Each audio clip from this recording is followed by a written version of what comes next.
welcome to Jay Coletti's Racket Reviews.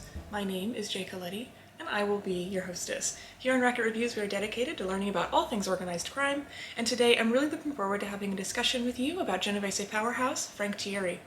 Tieri would have probably been one of the most famous mobsters of all time had it not been for his multitude of medical issues.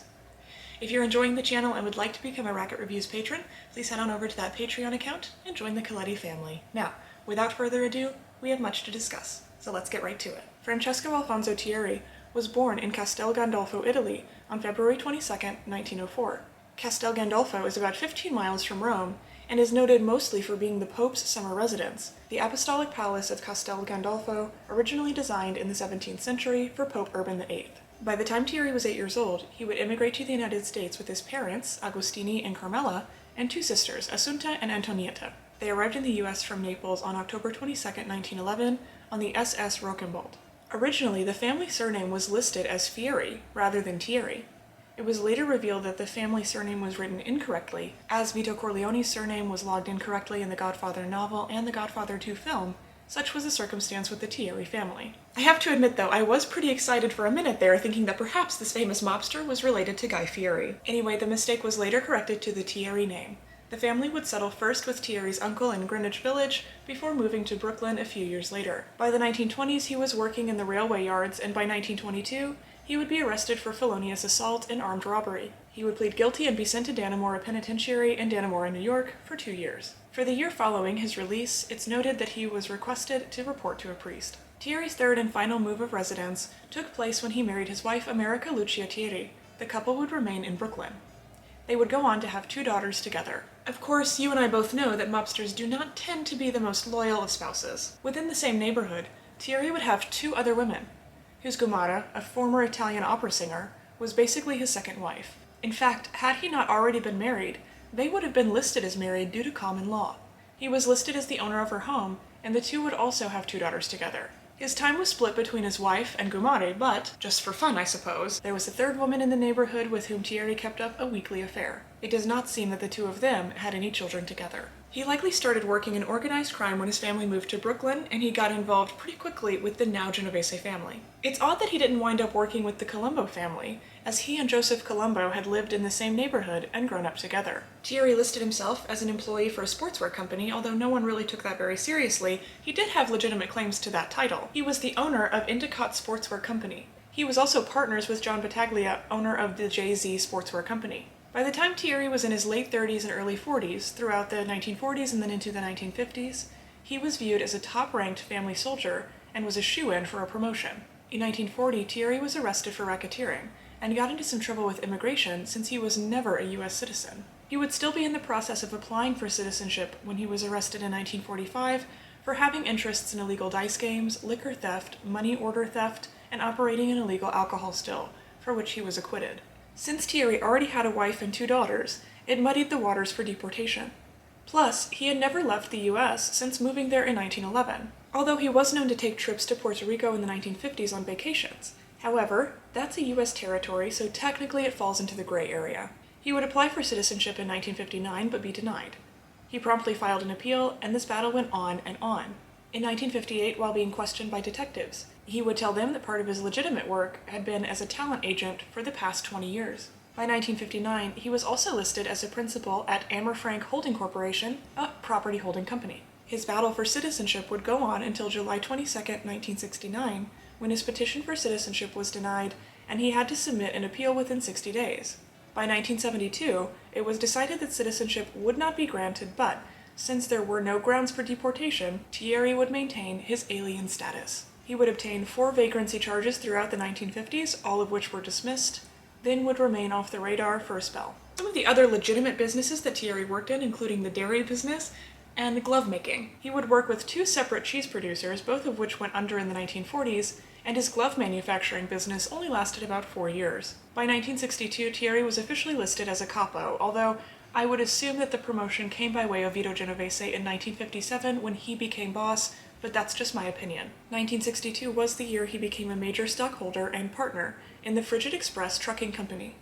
1962 was also the year in which he would begin having serious health problems. Tieri was confined to the Long Island Hospital from October 26th to November 4th of 1962. It was the recommendation that he receive an operation, but he did not, as the doctors did not believe his heart could stand the strain. This did not stop Tieri from continuing his climb on the mafia ladder. Tieri's main racket was loan sharking. He had been referred to as the Shylock's Shylock. Very much of an influential figure in Lower Manhattan and New Jersey, Tieri also had territory in Williamsburg, Greenpoint, and the Navy Yard. He was also noted to be a major Genovese contact for New York's Jewish mafia. Tieri ran major floating illegal card games. If you've ever watched The Sopranos, there are multiple scenes of this sort of high-roller gambling class of men who go to various apartments or hotels to play these illicit card games. One of Tieri's smaller operations also included the illegal sale and distribution of untaxed cigarettes throughout the 1960s and 1970s. Everything seemed to be going Tieri's way. Although he had been arrested multiple times, he maintained a pretty low profile and he wanted to keep it that way. Throughout his career, he would develop a close working relationship with several important mafiosi, including Vincent the Chin Gigante and Carlo Gambino. In fact, it is due to his relationship with Gambino that we see Tieri's star begin to rise and, subsequently, his name became more prominent to law enforcement. For this story to make sense in full, we need to do a quick overview of the life of one Thomas Eboli. Eboli, a former boxer, bootlegger, gambler, and bodyguard, had been a trusted companion of Vito Genovese. He had been Genovese's personal bodyguard and made much of his money by managing boxing games. When Genovese became the boss of the family, he had promoted Eboli to the capo position.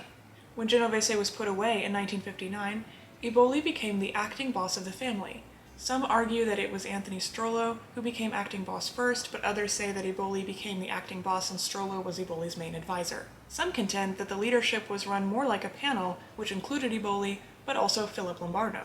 In any case, Eboli was listed as the acting boss of the Genovese family by 1962, which happens to be the most important year of this episode, it would seem. Eboli, however, suffered from severe heart problems, and by the time Genovese died in 1969, Eboli was in too bad a shape to take on the mantle of official boss. Philip Lombardo takes the helm as boss, but keeps Eboli in place as the front boss. It would seem that Eboli was not pleased with playing the role of front boss despite his health conditions, which many maintain were actually faked by Eboli, but that's a totally different story altogether for a different day. Eboli had had a taste for true leadership when he was the acting boss, and he wanted that position back. The story goes that Eboli went to Carlo Gambino, Tieri's friend, and asked to borrow $4 million to fund a new trade operation, so as to earn enough for the Mafia Council, of which Gambino was a part, would see his value and place him as the leader. And this investment backfired almost immediately. Federal law enforcement quickly caught on to this operation and shut it down, arresting nearly all of his men. When Carlo Gambino came to collect the money that Eboli had borrowed,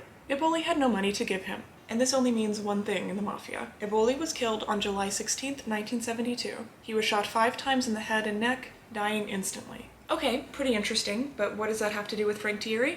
Well, allow me to explain. As we have established, Gambino and Tieri were friends, as far as mobsters go, and it would serve both Tieri and Gambino well for Tieri to be the Genovese front boss rather than Eboli. It's believed that Gambino's investment into Eboli was really a setup, which resulted in Gambino, a mafia councilman, making the recommendation for Tieri's improved status as front boss for the Genovese family. Lombardo, the family boss, quickly agreed to this arrangement, making Tieri the front boss for the family in 1972. Tieri would take this opportunity to expand his territories, legitimate claims, and illegal businesses throughout New York and New Jersey. An obvious target for the FBI, Tieri, or Funzi, as he was nicknamed, would finally be arrested by the FBI on February 22, 1973, for violating the Hobbs Act, or extortion, for extortionate credit transactions. The FBI also had a warrant to search his home, from which he did most of his work as the boss. Tieri would be released on bail, but the FBI had tons of evidence that they could work through after gathering that from his home. Tieri was also arrested on August 2, 1973 for loan sharking and extortion.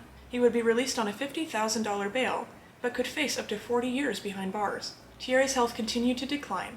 He had 2 heart operations in 1973 at Mount Sinai Hospital, and was said to have lost so much weight that he was barely recognizable. Due to the seriousness of his medical concerns, the FBI actually put a pause on the investigations regarding Tieri, to be continued if or when he got better. By 1974, however, it's reported that Tieri was back to work again, although likely in a much more limited capacity. In that same year, on March 18th, Tieri would go to the hospital again for an emergency surgery on his intestines. Many thought that this was the end for Tieri, including Tieri himself, but he was released on April 22, 1974, after 2 successful surgeries. By early 1975, Tieri was back to business, although as noted by reports, it was again in a very limited capacity. But this meant that the FBI was back on his case again. It's reported that Tieri suffered from the following: intestinal disease, gallbladder disease, heart disease, multiple cancers, cataracts, and was forced to carry a colostomy bag. He would continue as front boss in this state for over half a decade, and federal agents continued to pursue charges. Finally, in 1980, Tieri received a Ricoh charge, including racketeering, murder, extortion, gambling, loan sharking, and bankruptcy fraud. He was also charged as the boss of a Cosa Nostra family, the first time in history that this charge would be logged. He would be convicted on January 23, 1981. The defense team tried to get leniency for their ailing client. Tieri tried showing his surgical scars to the judge from his wheelchair, connected to his oxygen tank, but it did him no good. The prosecution insisted that he was faking it, and the judge was inclined to agree. Tieri was sentenced to 10 years in prison and fined $60,000. Tieri was allowed to remain free on bail until the appeal. Tieri was forbidden to leave his home except to go to doctor's appointments. He was also forbidden to have contact with any known mafiosi. It was in 1981 that he stepped down as front boss and Tony Salerno took up the mantle. Francesco Alfonso Tieri would die only a couple months later on March 29, 1981, at the age of 77 at Mount Sinai Hospital. He had so many illnesses that it's hard to say which one really caused his death. He was laid to rest at St. John's Cemetery in Queens, New York. His wife would be laid to rest next to him in 2006. I hope you've enjoyed this episode of Racket Reviews, going over the fascinating life and times of Frank Tieri. Tieri was able to accomplish so much, especially given his medical conditions. It makes one wonder what he could have gotten done had he been in good health. Make sure to let me know in the comment section below or on Facebook and Twitter what you think about Frank Tieri. Also, don't forget to utilize that comment section and social media to let me know about who or what you would like to see covered next. I always love hearing from you, and I'm always happy to investigate. Make sure to like, subscribe, and click notifications to get more Mafia content sent directly to your sub box. Ciao!